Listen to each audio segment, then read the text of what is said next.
Chapter 2. 3 nights later, old Major died peacefully in his sleep. His body was buried at the foot of the orchard. This was early in March. During the next 3 months there was much secret activity. Major's speech had given more to the intelligent animals on the farm a completely new outlook on life. They did not know when the rebellion predicted by Major would take place. They had no reason for thinking that it would be within their own lifetime, but they saw clearly that it was their duty to prepare for it. The work of teaching and organising the others fell naturally upon the pigs, who were generally recognised as being the cleverest of the animals. Preeminent among the pigs were 2 young boars named Snowball and Napoleon, whom Mr. Jones was breeding up for sale. Napoleon was a large, rather fierce-looking Berkshire boar, the only Berkshire on the farm.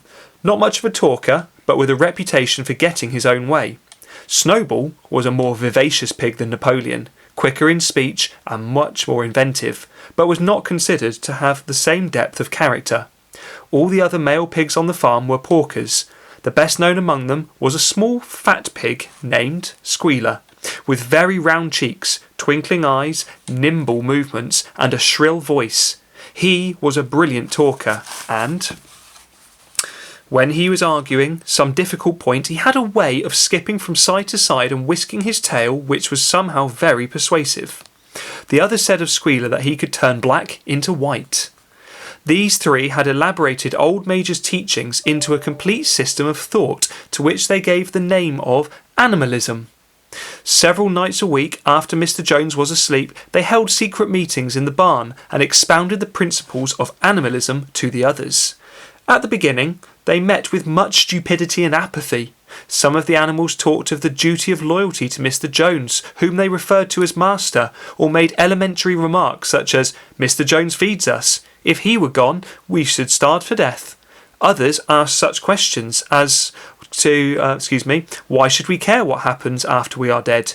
Or, if this rebellion is to happen anyway, what difference does it make whether we work for it or not? And the pigs had great difficulty in making them see that this was contrary to the spirit of animalism. The stupidest questions of all were asked by Molly, the white mare. The very first question she asked Snowball was, "Will there still be sugar after the rebellion?" "No," said Snowball firmly. "We have no means of making sugar on this farm. Besides, you do not need sugar. You will have all the oats and hay you want." "And shall I still be allowed to wear ribbons in my mane?" asked Molly. "Comrade," said Snowball, "those ribbons that you are so devoted to are a badge of slavery. Can you not understand that liberty is worth more than ribbons?" Molly agreed, but she did not sound very convinced. The pigs had an even harder struggle to counteract the lies put about by Moses. Just while I get this in position. The raven. If I can actually make that in the position for you. There we go. The raven, who was Mr. Jones's especial pet, was a spy and a talebearer, but he was also a clever talker. He claimed to know of the existence of a mysterious country called Sugar Candy Mountain, to which all animals went when they died. It was situated somewhere up in the sky, little distance beyond the clouds, Moses said.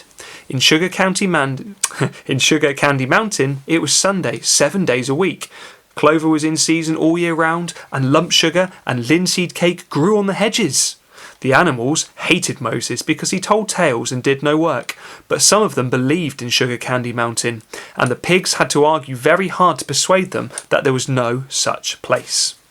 Their most faithful disciples were the 2 cart horses, Boxer and Clover. These 2 had great difficulty in thinking anything out for themselves, but having once accepted the pigs as their teachers, they absorbed everything that they were told, and passed it on to the other animals by simple arguments. They were unfailing in their attendance at the secret meetings in the barn, and led to the singing of Beasts of England, with which their meetings always ended. Now, as it turned out, the rebellion was achieved much earlier and more easily than anyone had expected. In past years, Mr. Jones, although a hard master, had been a capable farmer, but of late he had fallen on evil days. He had become much disheartened after losing money in a lawsuit, and had taken to drinking more than was good for him. For whole days at a time he would lounge in his Windsor chair in the kitchen, reading the newspapers, drinking, and occasionally feeding Moses on crusts of bread soaked in beer. His men were idle and dishonest, the fields were full of weeds, the buildings wanted roofing, the hedges were neglected, and animals were underfed. June came and the hay was almost ready for cutting. On Midsummer's Eve, which was a Saturday, Mr. Jones went into Willingdon and got so drunk at the Red Lion that he did not come back until midday on Sunday. The men had milked the cows in the early morning and then gone out rabbiting without bothering to feed the animals.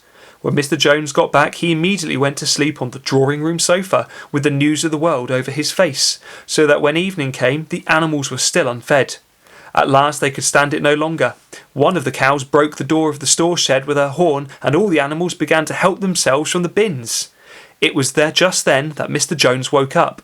The next moment he and his 4 men were in the store shed with whips in their hands, lashing out in all directions. This was more than the hungry animals could bear. With one accord, though nothing of the kind had been planned beforehand, they flung themselves upon their tormentors. Jones and his men suddenly found themselves being butted and kicked from all sides. The situation was quite out of their control. They had never seen animals behave like this before, and this sudden uprising of creatures whom they used to thrashing and maltreating just as they chose frightened them almost out of their wits. After only a moment or two, they gave up trying to defend themselves and took to their heels. A minute later, all 5 of them were in full flight down the cart track that led to the main road, with the animals pursuing them in triumph. Mrs. Jones looked out of the bedroom window, saw what was happening, and hurriedly flung a few possessions into a carpet bag and slipped out of the farm by another way. Moses sprang.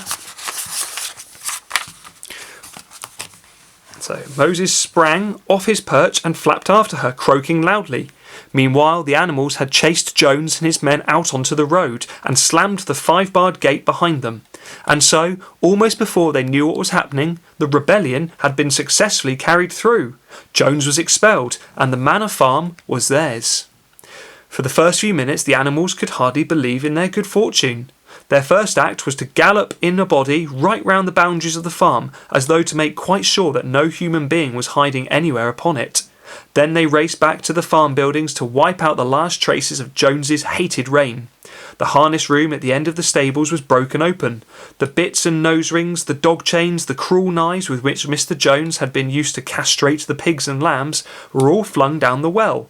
The reins, the halters, the blinkers, the degrading nose bags were thrown onto the rubbish fire, which was burning in the yard.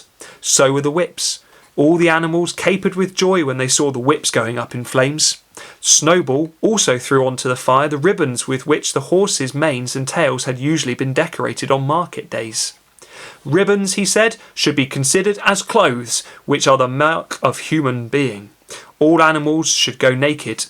When Boxer heard this, he fetched the small straw hat which he wore in the summer to keep the flies out of his ears and flung it onto the fire with the rest. In a very little while, the animals had destroyed everything that reminded them of Mr. Jones.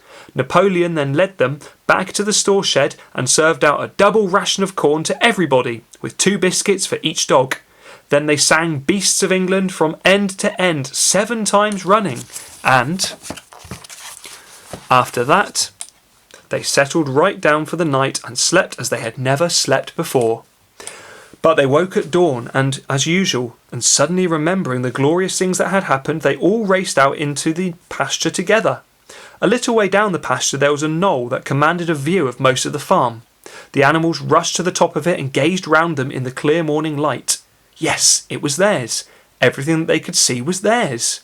In the ecstasy of that thought, they gambolled round and round, they hurled themselves into the air in great leaps of excitement, they rolled in the dew, they cropped mouthfuls of the sweet summer grass, they kicked up clods of black earth and snuffed its rich scent.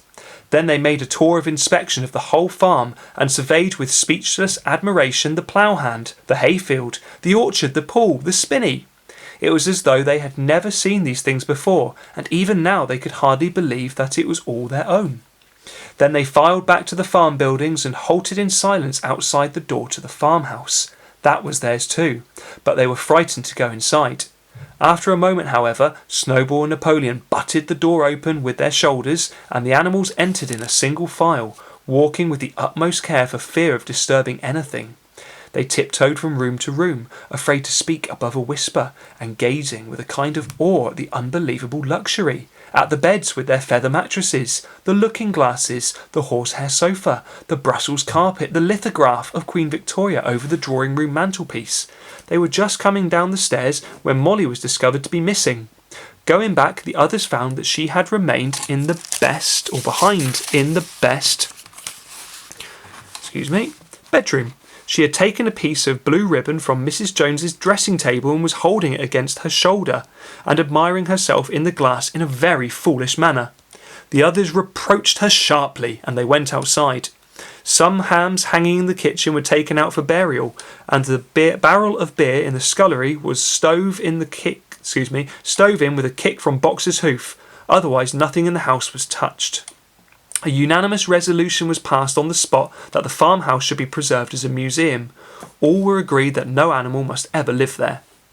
The animals had their breakfast, and then Snowball and Napoleon called them together again. "Comrades," said Snowball, "it is 6:30, and we have a long day before us. Today we begin the hay harvest, but there is another matter that must be attended to first." The pigs now revealed that during the past 3 months they had taught themselves to read and write from an old spelling book which had belonged to Mr. Jones's children and which had been thrown upon the rubbish heap. Napoleon sent for pots of black and white paint and led the way down to the 5-barred gate that gave onto the main road. Then Snowball, for it was Snowball who was best at writing, took a brush between the 2 knuckles of his trotter, painted out Manor Farm from the top bar of the gate, and in its place painted Animal Farm. This was to be the name of the farm from now onwards.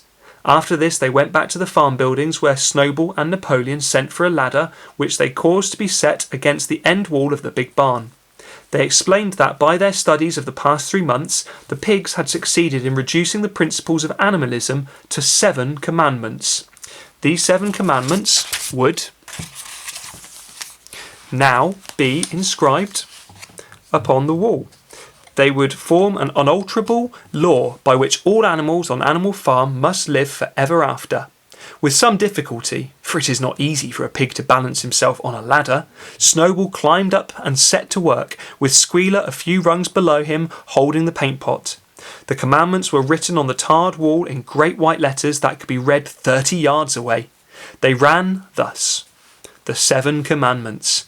Whatever goes upon 2 legs is an enemy. Whatever goes upon 4 legs or has wings is a friend. No animal shall wear clothes. No animal shall sleep in a bed. No animal shall drink alcohol. No animal shall kill any other animal. All animals are equal.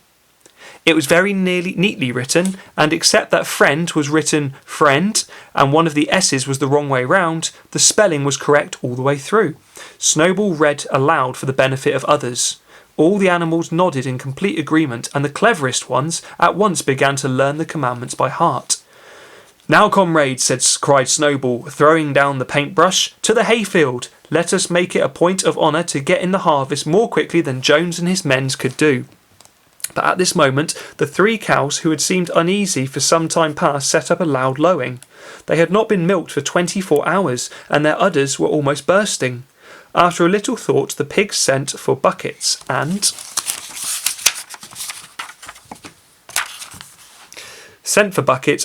milked the cows fairly successfully, their trotters being well adapted to this task.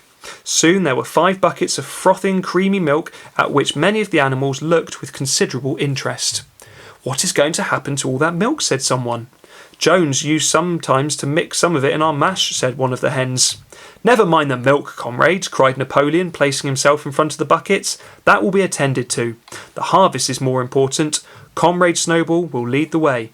I shall follow in a few minutes. Forward, comrades, the hay is waiting."